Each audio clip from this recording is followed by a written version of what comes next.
Hi everyone, welcome back to class. This is lesson number 44, and in this lesson we are going to have a quick review of modal verbs, and we're going to talk about how they're useful.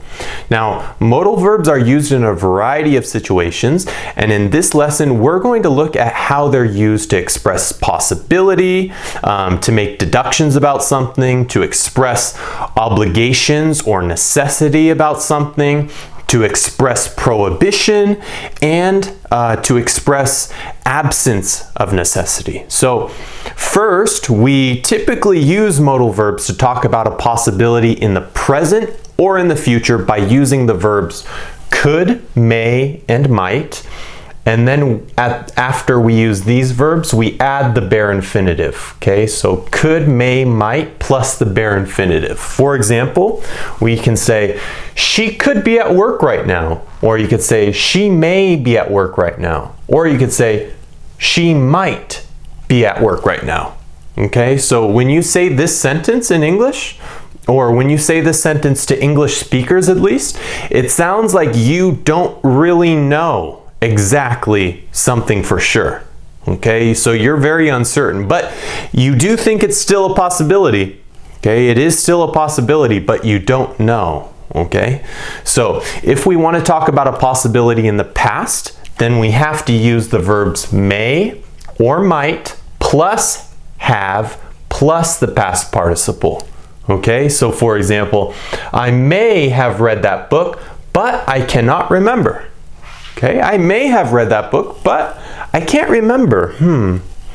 Or you could say, I might have read that book, but I cannot remember. I can't remember, okay? So I may have read that book, I might have read that book, but I cannot remember. Whenever we want to talk about something that happened in the past but didn't eventually happen, we use the form could plus have plus the past participle. Okay, so could plus have plus the past participle. So for example, they are lucky. They could have fallen. Okay, and you know what fallen means, like, right? You trip and you fall. Okay, they are lucky. They could have fallen. Okay, so we're talking about something that possibly could have happened in the past, but it didn't. Okay, it didn't happen. Now, when we want to talk about something that is improbable to happen in the present or in the future, then we use the verbs may not, or might not, okay? And then you add the bare infinitive again. So again, may not, might not, plus the bare infinitive. For example, I may not go to the picnic tomorrow. Or you can say, I might not go to the picnic tomorrow. Okay, so you're not sure if you're going to go or not, okay? And we're talking about something that's going to happen in the future, okay? I might not go to the picnic tomorrow, right? Like 50% yes, 50% no. I'm not sure, okay? I may not, I might not go, okay? You can use both of them. Doesn't matter which one you use. And so, this one's probably pretty easy. So let's go ahead and continue, because apart from expressing possibilities, we also use modal verbs to make deductions. For example, when we want to express a positive deduction about the present or the future, then we use the verbs must plus have plus the past participle. For example, he must have been busy because he didn't pick up the phone. Okay, so we're talking about the past. Whenever you use the past participle, we're talking about the past. Okay, have plus the past participle, we talk about the past. He must have been busy because he didn't pick up the phone. So somebody did not answer the phone. Okay, and so you're thinking, oh, it's because he was busy. That's why. He was very busy. He must be very busy at work. So that's the reason why he didn't pick up the phone. Okay. Also, she must have been tired after work. Okay, same sort of thing. She must have been tired. You know, we're making a deduction that she works all day, and when she goes home, she's probably very, very tired. So we're talking about the past. She must have been tired yesterday because she didn't come to the restaurant with her friends. Okay, so We're making a deduction in this case. All right, so we're going to go ahead and continue, and we're going to talk about expressing a negative deduction. Okay, so when we want to talk about a negative deduction, then we have to use can't plus the bare infinitive. Okay, so can't plus the bare infinitive to express a negative deduction about the present or the future. For example, it can't be true. Okay, it's like, oh, no way, it can't be true. Really? No, seriously? Nah, it can't be true.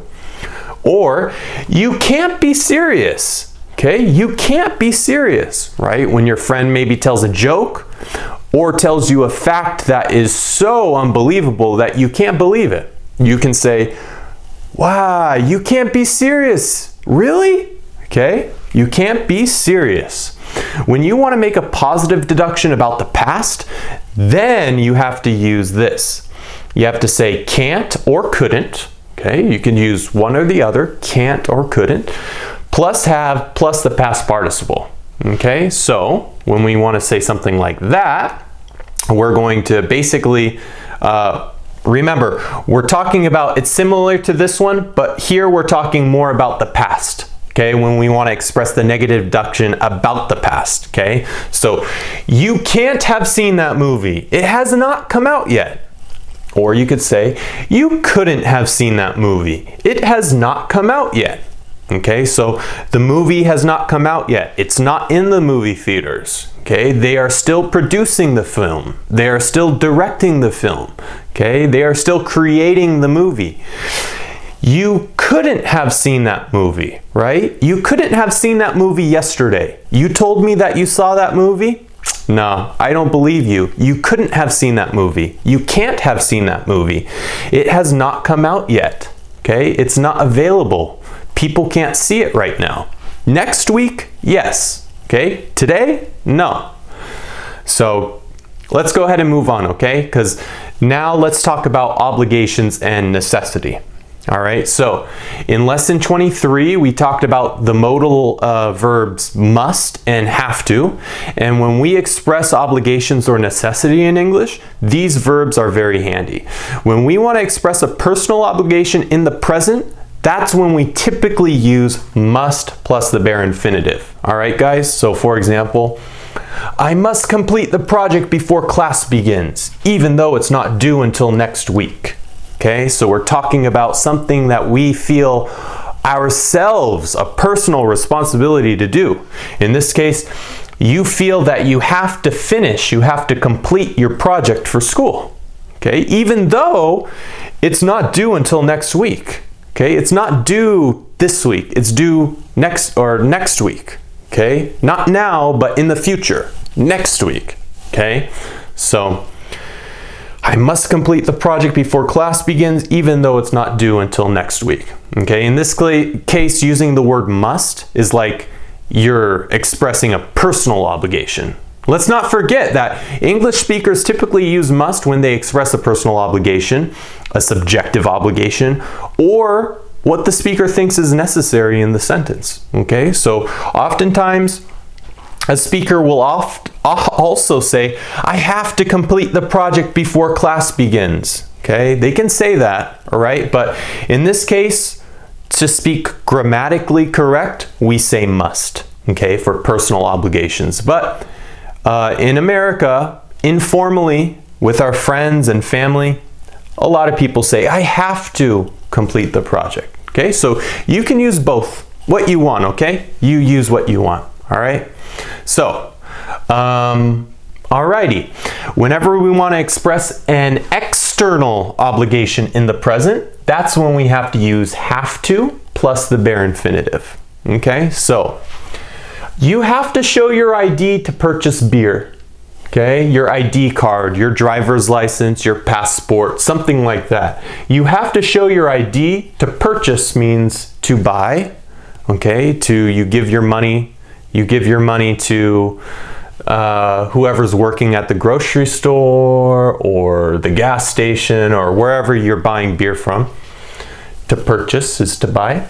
All right, so have to plus the bare infinitive. All right, so in this case, we use have to because It's the law, all right? In America, the law is 21 years old before you can drink alcohol, okay? In other countries such as Canada, it's like, in some places it's 18, okay? But in America, it's 21. And so we use have to because it's the law, therefore it's an obligation by law to show an ID card, okay? Like a driver's license. English speakers normally use have to in cases like this because the obligation is impersonal and it's objective, okay? So whenever you're talking about obligations from whether it be school rules or the law, all right, then you use have to in those cases, okay? Have to, okay? So remember, we also can use have to for this one too. So it depends, but this is grammatically correct and this is grammatically correct because this is not in your control, right? The law is not in your control, okay? So it's not really a personal obligation, it's external, okay? It's something you can't really control yourself. Also, don't forget that when we want to express an obligation or a necessity in the past, we do sort of the same thing, but we use had, okay? We're talking about the past of have. So have in the past becomes had to plus the bare infinitive. I had to take the bus to school when I was little. I had to take the bus to school when I was little, okay? Something that you could not control. It was an external obligation. You had to take the school bus, okay? Right? There's no choice there. You had to. And when we want to express an obligation or a necessity in the future, that's when we say will plus have to. Or you could say will plus need to. You choose, okay? Have to or need to. Doesn't matter. You'll have to work very hard to buy an expensive car. Or we could say, you'll need to work very hard to buy an expensive car. And here we have, you'll need to find out how many family members will attend the funeral. Okay, a funeral is when a family member passes away, okay? When they no longer are living, when they die, okay? To be very polite, we say pass away in English. For example, my grandma passed away. My grandpa passed away, my dad passed away, my mom passed away, okay? We don't really say, my grandma died, my grandpa died, my mom died, my dad died. You can say it, but oftentimes I hear people say pass away, he passed away, she passed away. It sounds a little soft, much softer. So you'll need to find out how many family members will attend the funeral, or you'll have to find out how many family members will attend the funeral. So have to or need to, you choose, okay? So let's go ahead and continue, okay? Now, when we are, oh yes, mustn't then can. We're going to be talking about expressing prohibition now. And when we express prohibition, we use mustn't or can't. And then we add the bare infinitive, okay? So prohibition, you can't do this. It's not allowed. It's maybe even against the law, okay? Or it's against the school rules or something like this, guys, okay? You mustn't litter. You know what litter is when you throw your trash on the floor. Do I have trash anywhere? Yes, I think I have something here. Okay, this is what I use to wipe the board, guys. This is my eraser. All right, and it's all used, so now this is litter, okay? This is litter right here. It's no good. This is litter. You mustn't litter. Now, when we use litter as a verb, okay, as a verb, litter is like this. Okay, that's to litter. When you throw something on the ground, that's to litter, the verb, to litter. But litter as a noun, okay, just means something that is no good. Okay, something that is no good anymore.